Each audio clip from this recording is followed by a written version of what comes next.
Did you know a father's job is to provide? And his job also is to protect, to keep the family safe. But what happens when the father becomes the predator? Hey guys, welcome back to another episode of 2.0. I'm so happy to be connected with you. I'm so happy to be back on your screen. Hey, listen, do me a favor before you go. Just take a moment to hit subscribe if you have not had the opportunity to subscribe and become part of the 2.0 family. Just go ahead and do that now. And don't forget to hit the notification bell so that every time we release an episode, you will be notified so you can check it out.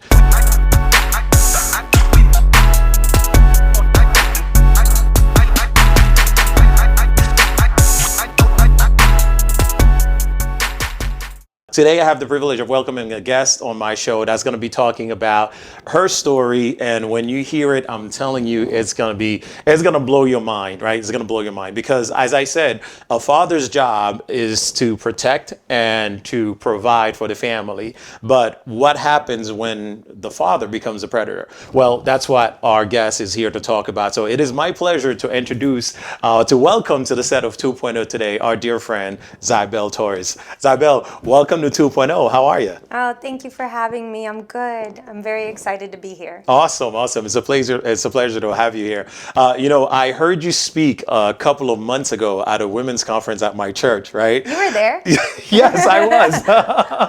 I know it was a women conference, but I'm part of the media team, so I was helping in the media booth, and I got to hear you speak. I was blown away. Number one, by your story, and number two, by the depth of your knowledge, of your biblical knowledge, right? The way that you were able to tie everything together, I was like, man, she's a powerful speaker. So I was blessed to be able to hear you speak. So it was awesome. Thank you. Glory to God. God is good. Amen. God is real good. Yeah. So yeah, let's just get right into it. So, you have a very unusual story, if I may say, and because of what you went through, you were able to put that on a book, and then we have the book here on display. But you know what? Before we go into that, I'll just give you an opportunity to introduce yourself and let the audience know who you are and what you're about. Oh, okay. Well, my name is Sel Torres. I am a member of Iglesia Bautista Emmanuel. That's First Baptist Church in Bridgeport. I am first off a wife, a mother, a daughter, a grandma now. Those are my major achievements in life. Actually, I had a conversation with my son the other day where he said, we are living in the good old days right now, so let's enjoy them. Wow. And I cannot agree more.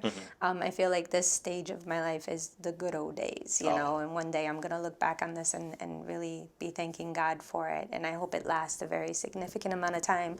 But that's me. And I wrote a book. I never expected to be an author. Right. This wasn't a book that I wanted to write. Actually, when this first came up, when someone asked me to first share my testimony, I was really against it. I remember sharing it in an email. And I sent it to her, and she was like, oh my gosh, that was great. And I was like, can you delete it now? and lo and behold, 7 years later, we got a book. It goes to show the growth.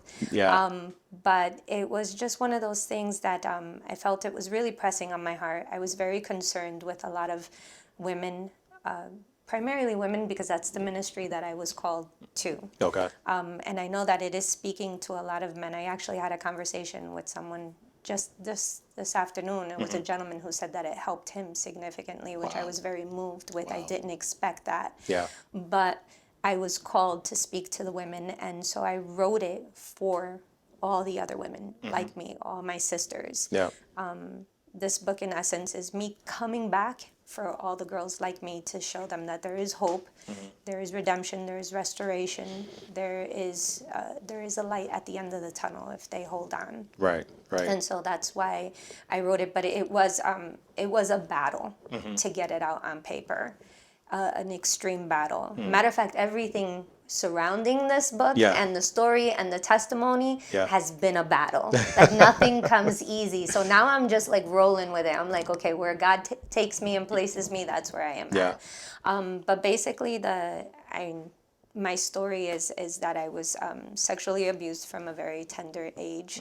I don't know when it began. Wow. I don't have actually a lot of my memories from childhood are pretty Yeah. much gone, and doctors believe that it's because of the trauma. Of the trauma. Wow. And so I learned from a very tender age to disassociate myself, so I could pretty much live in my head while something is happening. Yep. Wow. You know, Gotcha. and I got pretty good at it. So it was an But escape for you somehow. it was an escape, yeah, because it happened over a series of years. It wasn't something that happened just once or twice, that I can pinpoint times. This was, it happened for a very long time until I got to an age where I was showing a voice and I was showing a fight back. And then it just kind of gradually stopped. Well, it didn't gradually stop. There was an event that happened, and after that, the visits stopped. Stop. Got it. Got it. Oh, yeah.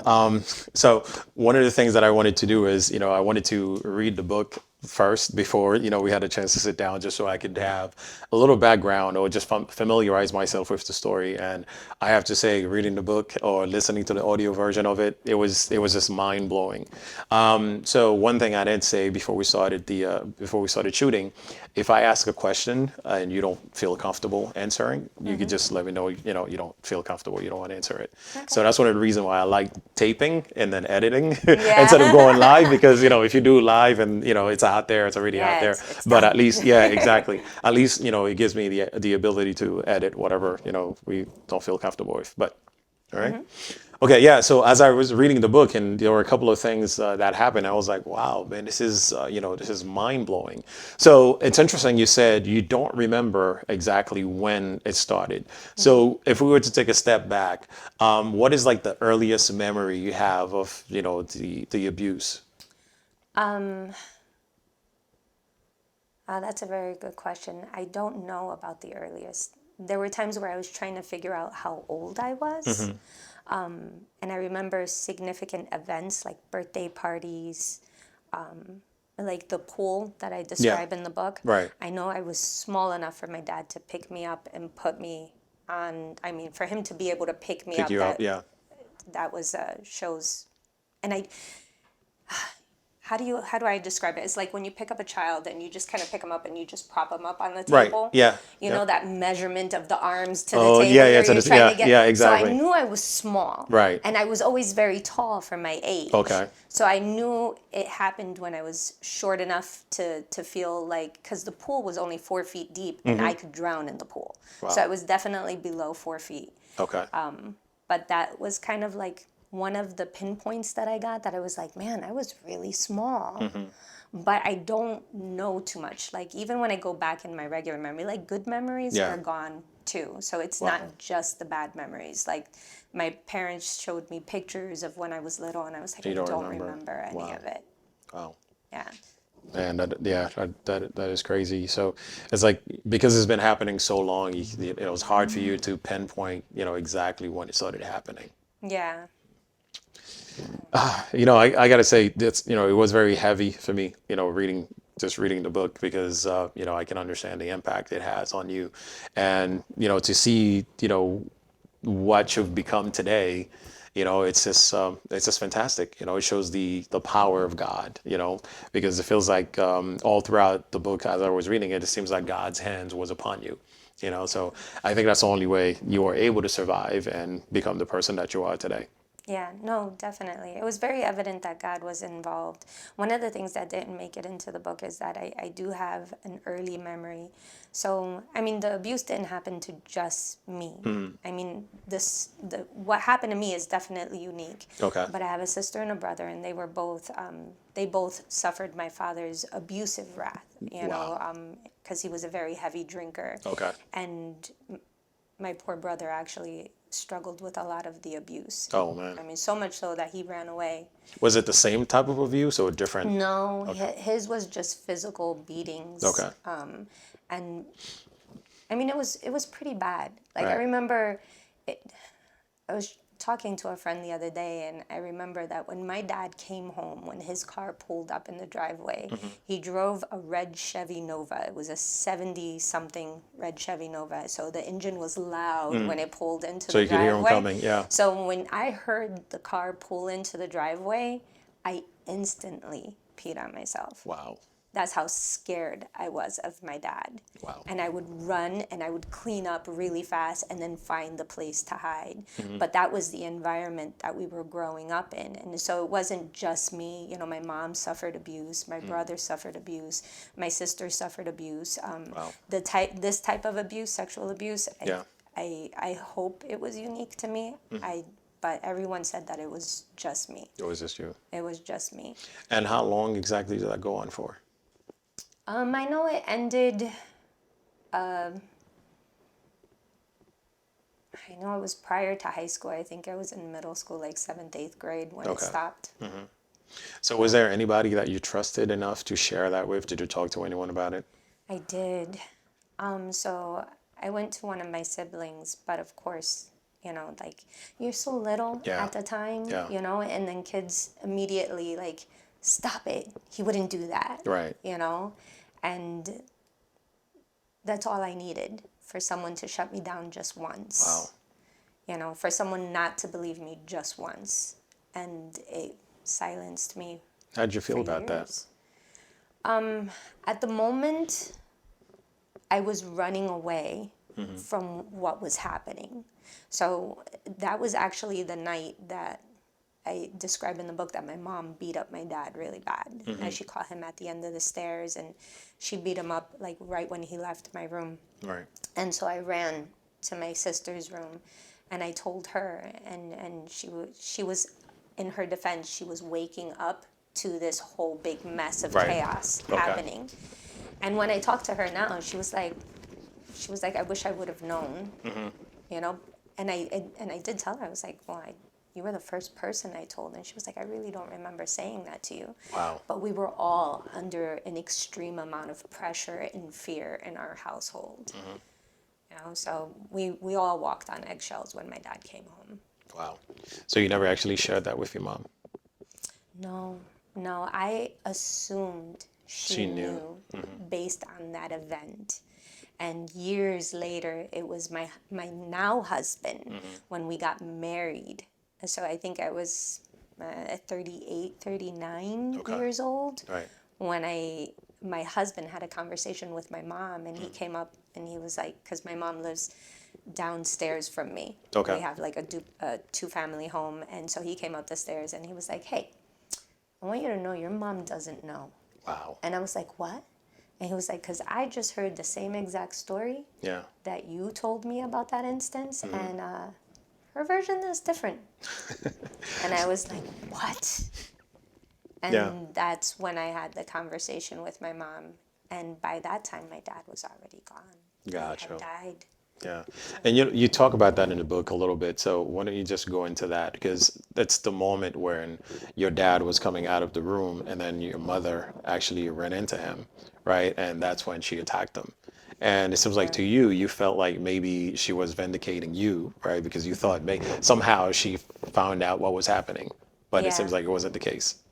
Yeah, no, it's funny how children will come up with their own narrative in their minds if no one talks about it. Yeah. You know?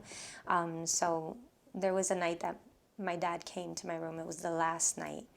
And there was some noise outside of the bedroom. And of course, my dad went to go check what it was. And it was my mom.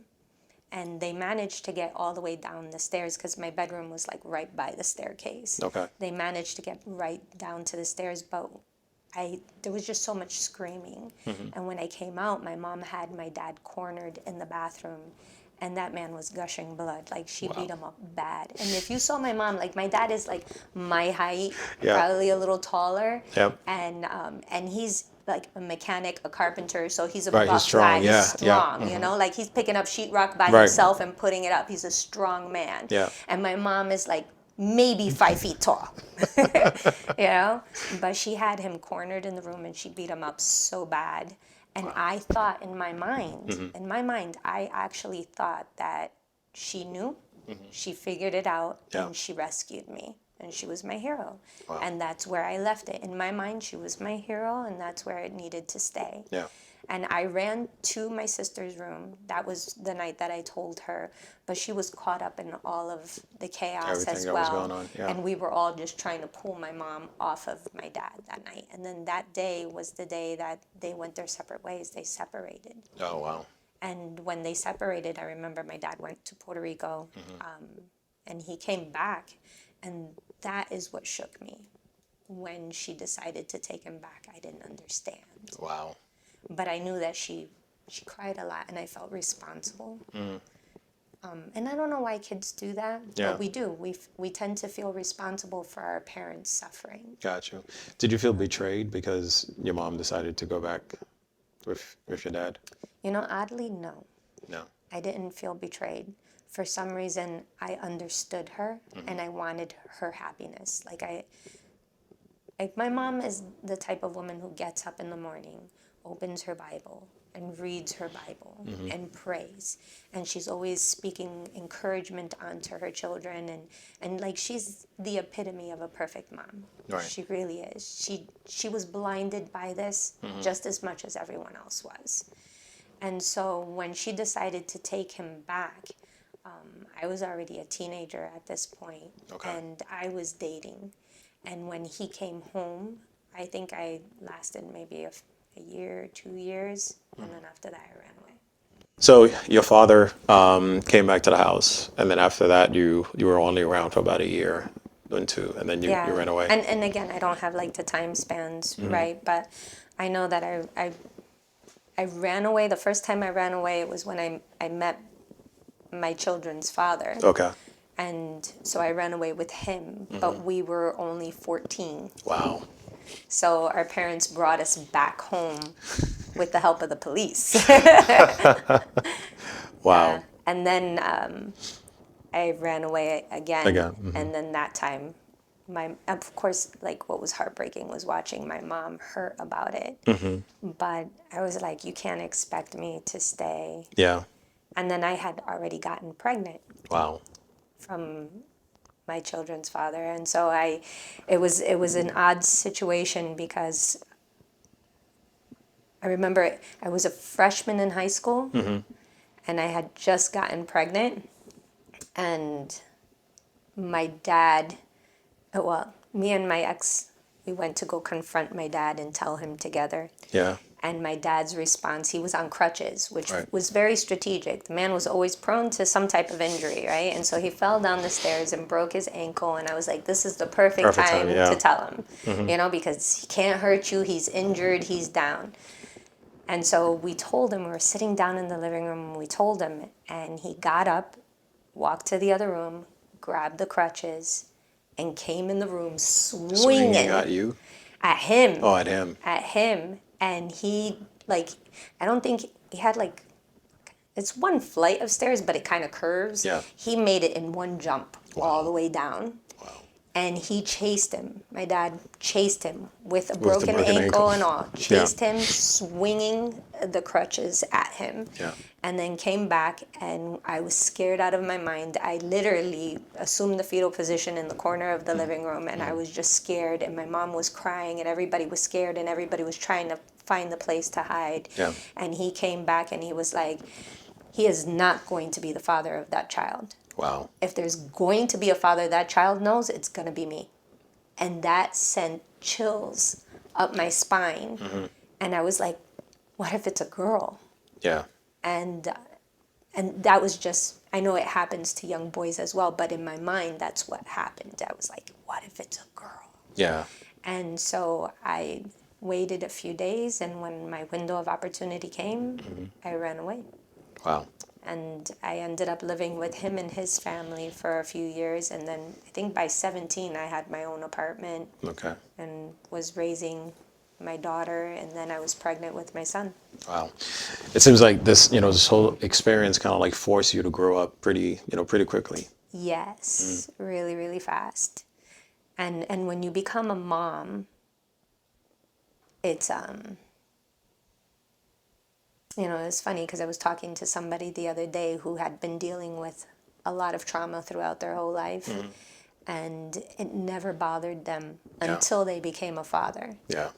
Because then they were like, it's not that hard to be there for your children, right? It's Right. not that hard to be present, and yet you weren't present, so now it surfaces in your life, right? Exactly. So it's like when you become the parent, now you're the person who has to protect. You're the person who has to look out for this little human being. Now your life is 10 times more valuable than what you had in your head. Right. Because you're the only source of provision and love that this child is ever going to have. And so I had my daughter, and I tell her every day she was my saving grace, because by this stage of the game, I was very reckless with my life. Like, I had attempted suicide several times. Wow. And failed each time, or got scared, more scared than anything. Gotcha.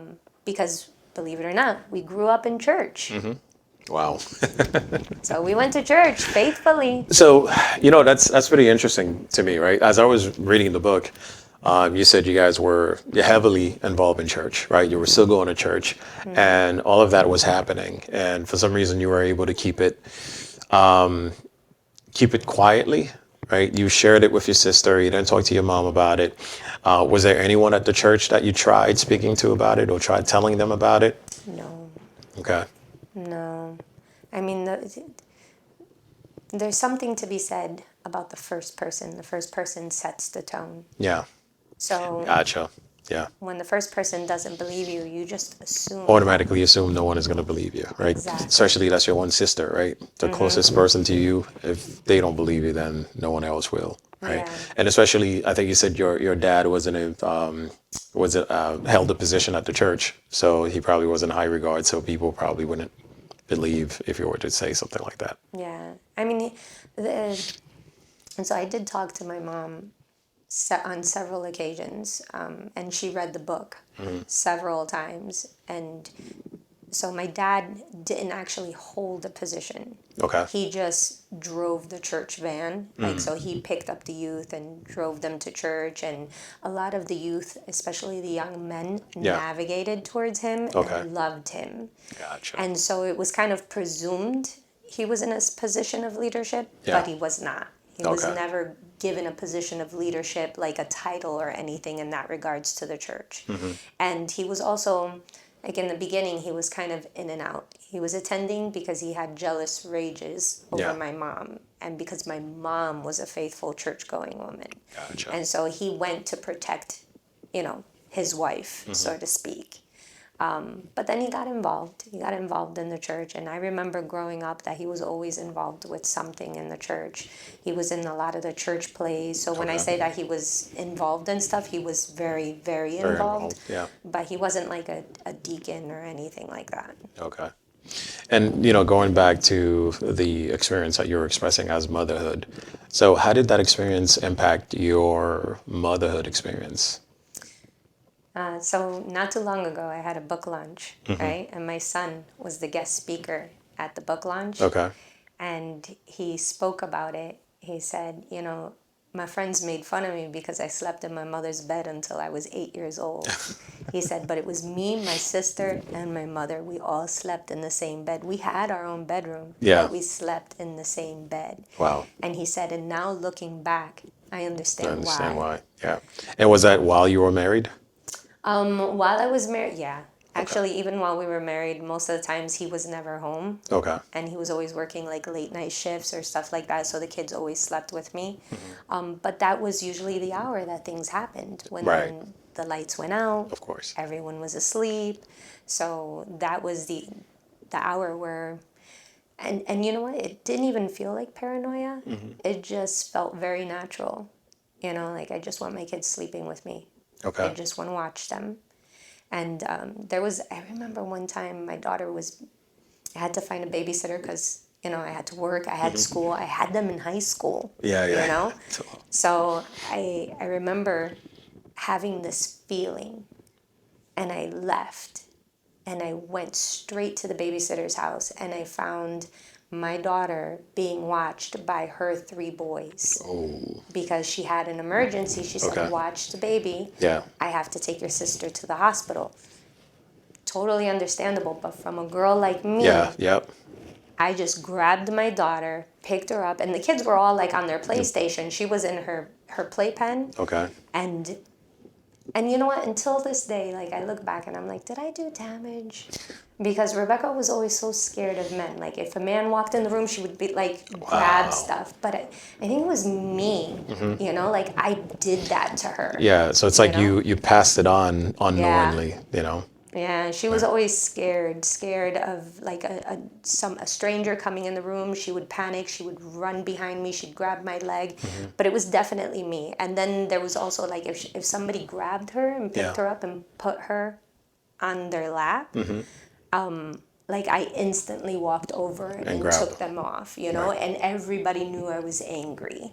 So I definitely did a lot of damage. Yeah. You know, I definitely put her on edge while she was growing up, especially with the opposite sex. Yeah. But I just knew that those were moments that they took advantage of. Got it. Yeah. Did you go did you do any counseling? Like how did you process or deal with that whole experience? So I remember as a kid, we Yeah. went to counseling, and it was shortly after I got pregnant with my daughter Rebecca. It was right before I ran away from home, and my dad and my mom decided to take me into counseling, and everything was about how I shamed the family Wow. and how I hurt the family. And That was that with you and your ex-husband? I mean, no, just me, you and my your, mom, and and your my parents. dad. Okay, gotcha. And I remember sitting in the car, and I was in the back seat of the car when we got out, and my mom was in the front seat, and she was crying, and my dad was in the passenger side. And he turned around and was just really upset that I had gotten pregnant. And I blurted out, I was like, thankfully it's not by you. Wow. And he turned around quicker than quick. Before I even got the "you" out, smacked me across the face. I hit the windshield, and my mom started screaming, and she was like, "You both are hurting me." And I was just, you know, I couldn't say anything after that. It was after that that I finally ran away and just never went back. And so I think at the time maybe I was a little mad at my mom. But for some reason I've never been angry with her because I heard her prayers. Yeah. And every time she got up and she prayed for me, I heard them, Yeah. you know, and I knew what she was asking for of me. And I knew that she was asking for blessing. I knew that she was asking for my eyes to be opened. Yeah. And yeah, granted, there were moments that I was like, God, open her eyes, you know? But, you know, I don't know why I wasn't as angry. I guess other kids process differently, but Yeah. the counseling process, I will say, when I ended up, I never actually did therapy or counseling until current day. Okay. I want to say when the process of writing the book. Right. Yeah. It's probably because, back then it wasn't such a, it wasn't really such a common thing. And not only that, if a kid is asking to go to therapy, your parents at the Yeah. time, they're going to be like, what are you talking about? We didn't even have enough money for groceries and now you want to be spending money for counseling? Yeah. Exactly. And we were a struggling family. We weren't rich, but Yeah. we weren't even like middle income. Right. You know, like we really were struggling to make ends meet. And my dad was actually genius. He was a genius man, like a mathematical genius. Wow. And like he was, I remember he came here from Puerto Rico to study in college because Okay. he had a 4.0 average. Like he was genius. Wow. But I think he held a little bit of resentment towards us because he had to give all that up to work Because because of to children. take care of you guys. Yeah. Yeah. And I was a sickly child at that. Like I Wow. was born asthmatic. So that also plays into why I don't remember because there was a lot of lack of oxygen. Wow. Wow. So, but there are moments that I do remember my dad carrying me into the hospital when I had an asthma attack. But to go back to the counseling question, the majority of the help that I received was in having conversations with people at church. Okay.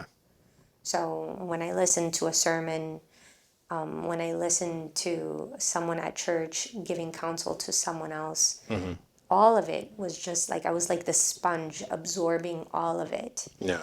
And then I don't think I actually started like professional therapy Right. until I had already decided I wanted to write this book.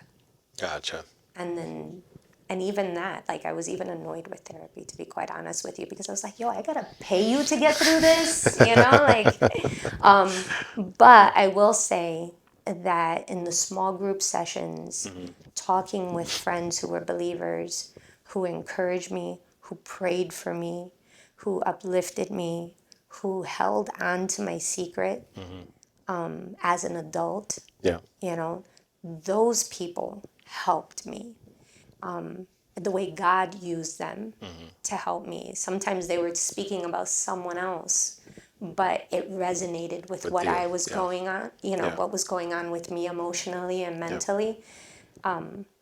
And then, you know, after COVID happened is when all the therapy happened. Gotcha. And it was only because people were telling me, you should really do therapy. You should really do therapy. And I was like, I'll give it a try. Like, okay, fine, I'll try it. Yeah. So during the course of your marriage and, you know, taking care of the kids, did that make you extra vigilant towards your husband when it came time to him spending time with the kids or whatever? So my ex-husband, it's funny because as you know how they say boys marry their mothers, Yeah. right? Well, girls marry their Your fathers. father. Wow. And when I met him, he was golden. Wow. And I loved him very, very deeply. I even loved him up until like years after my divorce. Like I divorced him because I needed to protect my family. But I started to see patterns in him, and that's what actually separated us. But in the beginning, I don't think I was given the opportunity, Yeah. you know, like to trust him with the kids. Okay. Because he was there, but he was never there. It was like, I don't want to change the diapers. And Right. that was fine because I didn't want him to change diapers, you know? But it was always like, I got to work, I got to work. Provision was like his ideal of fatherhood. Got it. You know, so he was absent trying to provide. And when he did show up, he was tired. And then even when he wasn't working, if I had to go to work, I still had to pay daycare because he didn't want to watch the kids. You know, it was, but again, in his defense, we were toxic teenagers, Right. you know, and Yeah. we were selfish teenagers Yeah. at that. Like I had expectations of him, he had expectations of me, and we were not mature enough to be handling the situation that we created. Gotcha. You know, so did I trust him? I don't think I ever had the opportunity to say, "Hey, watch your kids." And I know he loved them. Yeah. I know he loved them tremendously. And till this day, he passed away actually last year. He passed away on my daughter's birthday. Oh, wow. It was horrible. But Yeah. up until the day he died, my kids were anxiously trying to get from him. And in his last years, Yeah. he was finally doing therapy and getting the work that he needed to get Good. done. And he was finally making a vigilant effort to be present. Nice. And they had a But good it was- relationship? Or starting to? Well, I never told my kids to disrespect their father. I never Okay. spoke bad about him. As a matter of fact, when we separated and went our separate ways, I bought Christmas presents and put them underneath the tree in his name because I wanted them, I To know. desperately wanted them to have a dad. Yeah. And I wanted them to have a good version. And it wasn't something I could give them. But I desperately tried really hard to keep this pretty picture of him in their heads All right. because they needed it, Yeah. you know? And I remember listening to this woman once, and she was arguing with her kids, and she was like, listen, I don't care if your dad's face in the mud. You respect that man. Yeah. Yeah. And it stuck with me, you know? And I just wanted them to have something good. I desperately wanted them to have something good. And Wow. I felt like I cheated them out of that, you know? because I forced that boy to marry me. It wasn't like he wanted to marry me. You know, I got pregnant. I was like, no, you gotta marry me. You know? Well, I mean, given what you have, you were going through, right? I guess, the marriage would have been an escape for you. Like going, you guys ran away together and you ended up getting pregnant, and now you're like, well, we're already pregnant, we're dating, so we might as well just, go Get all the way, married. Yeah. right, and get married and make it legit. So I can understand that. But as again, like I said, just reading the book, it shows that you've endured a lot. You've gone through a lot. So one of the things that I really gave me like a different perspective, because the way you presented it in the book, a lot of people would say, well, my father's, he's a horrible person. He's a horrible human being. He's this and that, and, no good. They'll have all sorts of names for him, right? But the way you described it, you actually refer to him as a victim as well, right? So you're not only are you a victim of the acts that he committed, but you also refer to him as a victim as well. And that to me was surprising, because I've never heard someone take that kind of approach before, especially dealing with someone who abused them, and the way that they abused, you were abused. So walk me through that process of you referring to him as a victim as well. So I'm always going to credit it to God, because it all started to change for me when I gave my life to Christ. I had got invited to church, and in the church service, you would have thought for sure that the pastor knew that I was going to be there, because his sermon that day was girls who marry their fathers. Wow. And that is not a normal sermon to be preaching on a That, Sunday morning. that is crazy. How old were you when that happened? That was in 1997. Okay. 1997. Were you already? And that I know because they gave me a certificate because I accepted Christ that year. Gotcha. Were you already married at that time, Yes. or okay? So Yeah. all right. I Go was ahead. already married. My kids.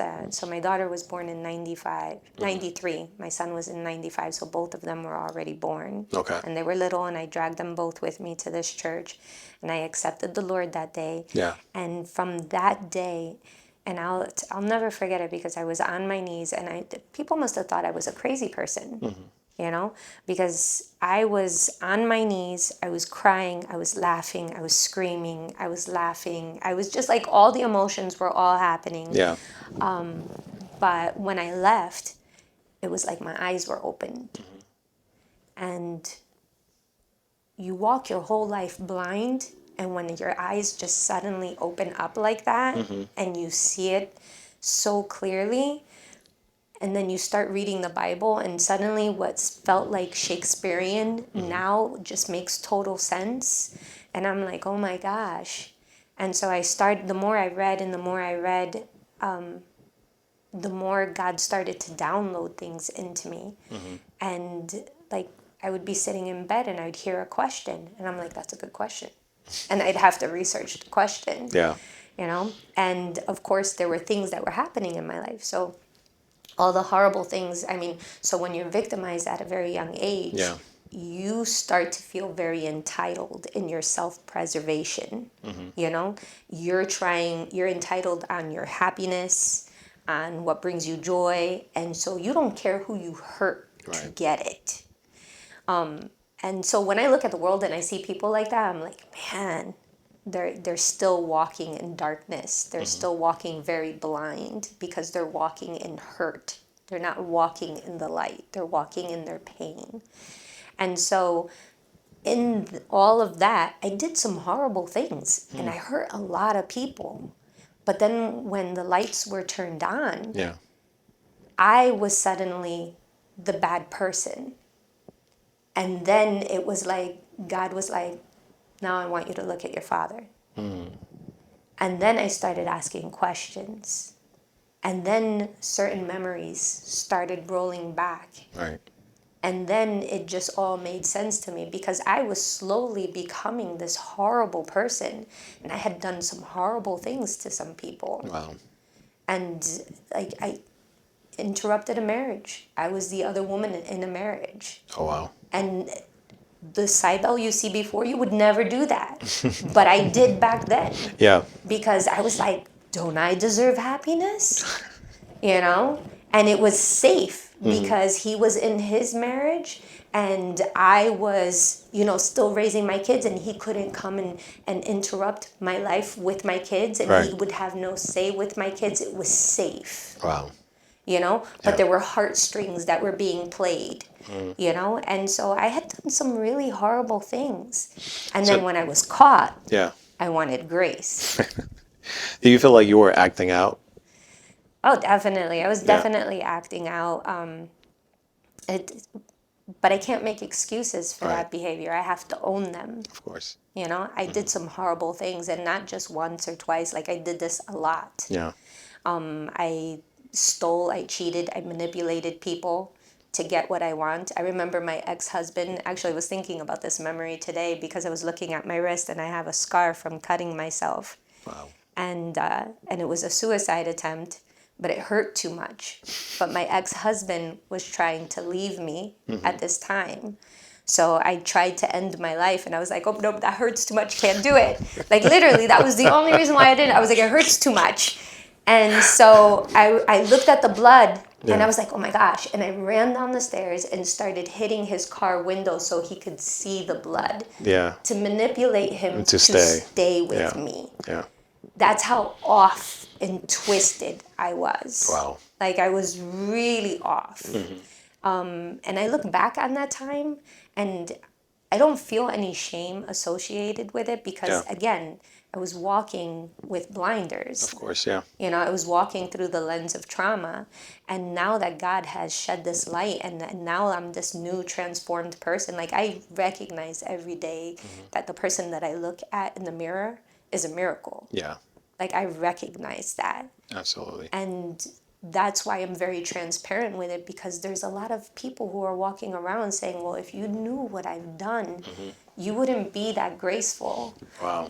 And I'm like, well, if we lived more transparent lives, you would understand that we're all sinners, like we were born into it.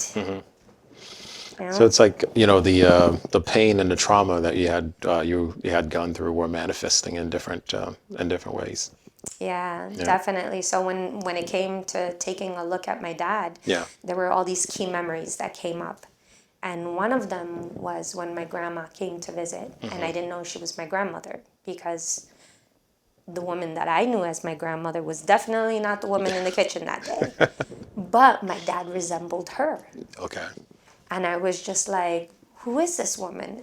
And I remember looking at my mom, and my mom like had this blank expression, like she didn't know how to answer me. Yeah. And my grandmother responded with, oh, you didn't tell her?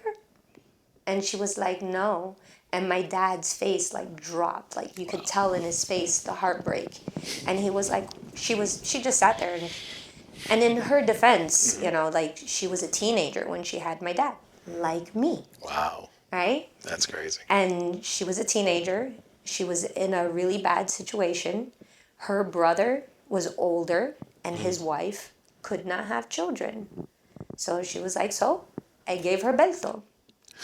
And my dad was like he didn't know how to react to that. Wait, so was that the first time your dad was finding out that's what happened, or he knew that before?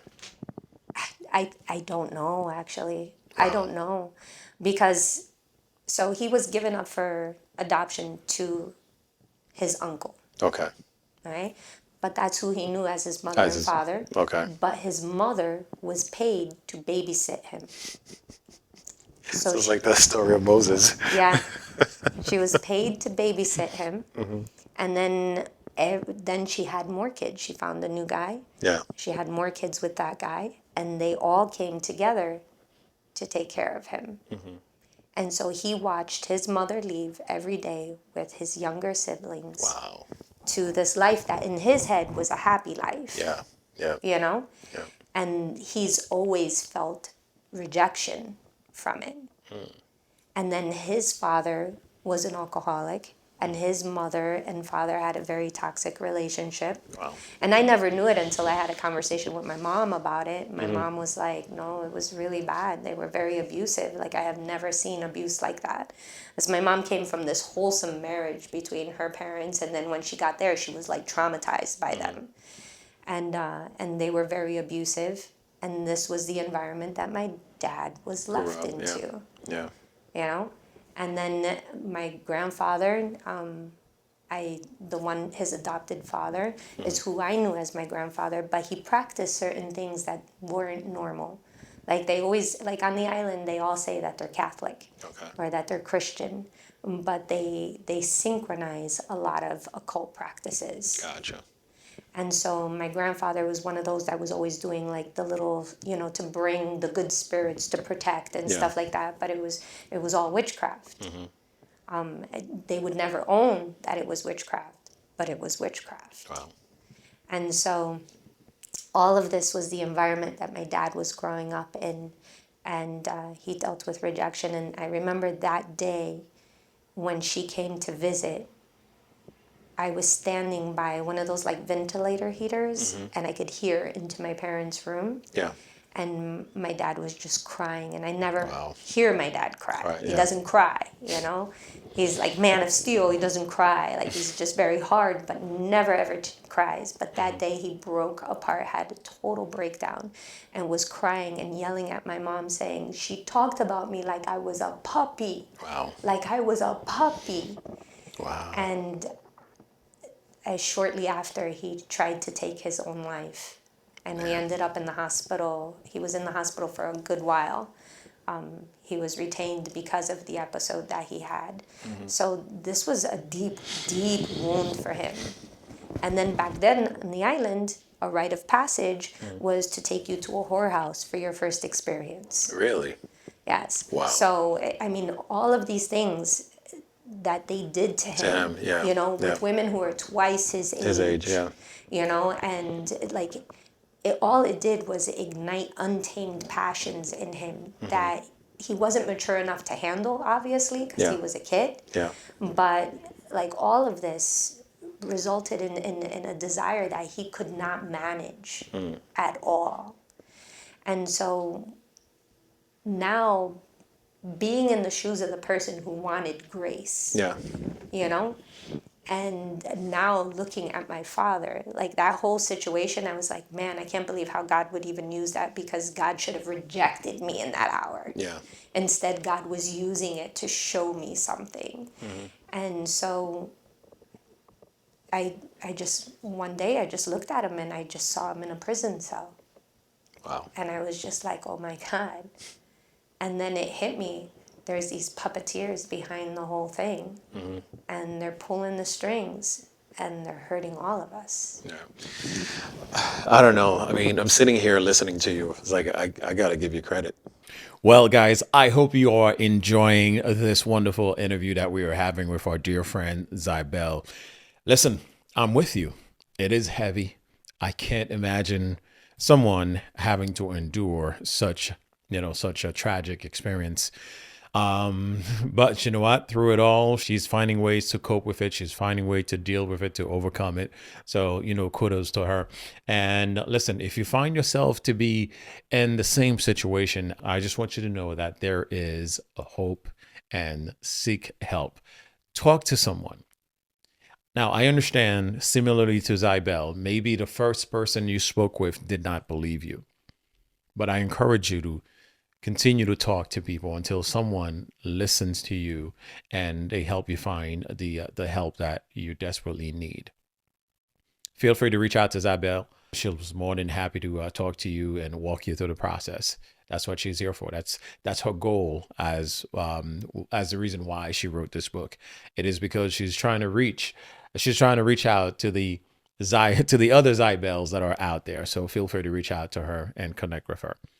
All right. So don't try to do this on your own. Don't try to handle it on your own. Seek help. Remember, live every day as if it is your last day, because one day it will be.